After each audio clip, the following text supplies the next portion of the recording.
The Tao that can be described is not the eternal Tao. The name that can be spoken is not the eternal name. The nameless is the boundary of heaven and earth. The named is the mother of creation. Freed from desire, you can see the hidden mystery. By having desire, you can only see what is visibly real. Yet mystery and reality emerge from the same source. This source is called darkness. Darkness born from darkness, the beginning of all understanding. Lao Tzu begins the Tao Te Ching by undermining his own text.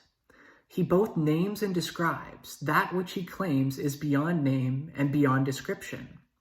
This is a very common feature of great spiritual literature, spanning across many different spiritual disciplines.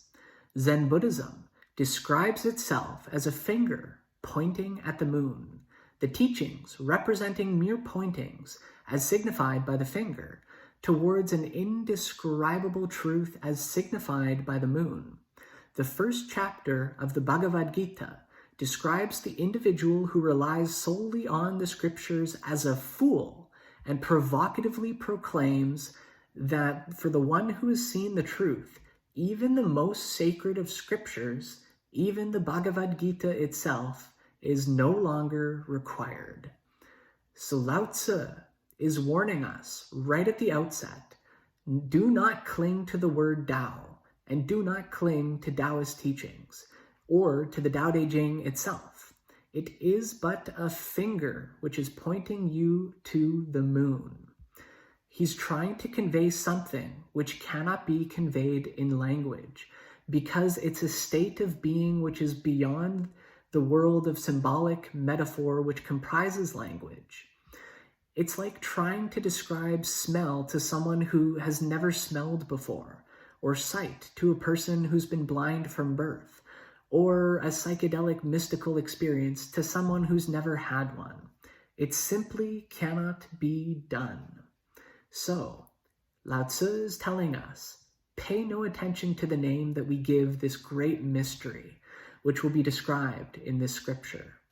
If you want to call the universal connection, flow, and presence as God, being, the universe, Christ, Allah, Buddha, Shiva, Yahweh, Vaheguru, or Tao, it simply does not matter.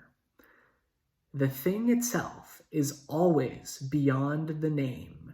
The name is but a finger pointing at the moon, a metaphor, something for the mind to cling onto, to play with.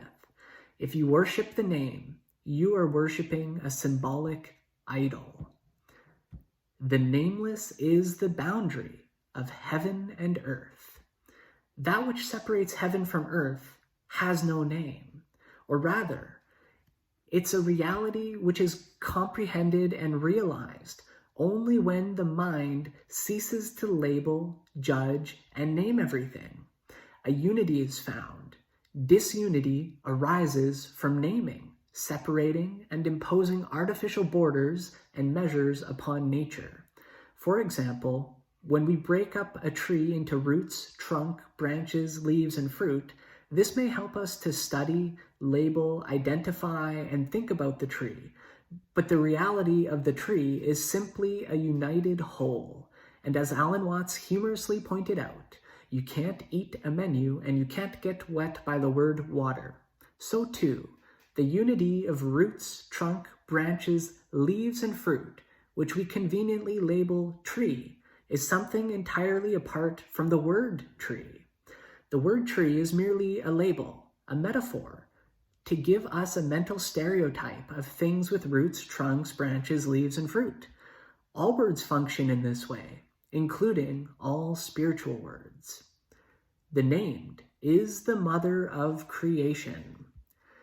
It's only when we break up the world into imaginary components, a task which is necessary for us humans to communicate, and in order to manipulate the natural world through science and technology. But it's only when we do this that the underlying unity of all existence seems to become broken up into the multifaceted manifestations of creation. Freed from desire, you can see the hidden mystery. This is repeated in Hindu and Buddhist texts as well. The second noble truth of Buddhism tells us that suffering is caused by desire, which is caused by ignorance of reality. The mystery is some transcendental heavenly state attained by stilling the symbolic linguistic mind, by giving up our desire and attachment towards the world. By having desire, you can only see what is visibly real. Another translation of the Tao Te Ching translates this word reality as manifestations. I like this word a bit more. In this sense, the visibly real means what the Chinese would call the 10,000 things of nature, the innumerable, seemingly separate manifestations appearing as multifaceted, diverse forms in nature. So, when we actively maintain a mind which clings at all times to the 10,000 things, we do not move beyond them to actually feel and experience the underlying mysterious unity. This is the meaning of Christ telling us that we have eyes and yet we do not see. We see only our symbolic linguistic creations, and we do not see the underlying unity behind apparent reality. In 2 Peter, Christ beckons his disciples to remain established in the present truth of the moment. Yet mystery and reality merge from the same source. This source is called darkness. Darkness born from darkness, the beginning of all understanding. Where do unity and disunity come from? Being and non-being. Where were you before you were born? Try to imagine ceasing to exist. Try to feel it. How can a knife ever cut itself? Focus your attention to right behind your eyes. Douglas Harding has an exercise where you hold your finger out in front of you and you focus all of your attention on the tip of that finger, and then you keep bringing it closer and closer to your own eyes without poking yourself, of course. The end result of this exercise is to shift your attention inwards. What is looking out from these eyes? What underlies the vision? What color is it behind your eyes?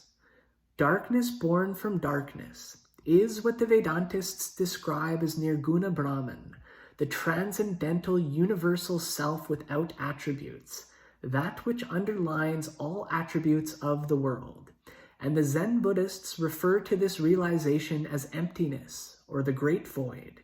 It is merely a blank, no thing at all, no form, no shape, no color, no symbol. The knife cannot cut itself, and the eyes cannot perceive that which looks out from the eyes. Something must underlie all of this. This is the moon to which the finger is pointing towards. This is the great Tao. This is the function of consciousness. By being translucent, the eyes permit the various shapes and forms of external reality to manifest. By being silent, the ears permit the various sounds of life to make their dazzling display upon our hearing. By being totally blank and devoid, by being the knife which cannot cut itself, the innermost layer of self, which is none other than conscious awareness or awakeness, cannot ever grasp the roots of itself, try and try as we may.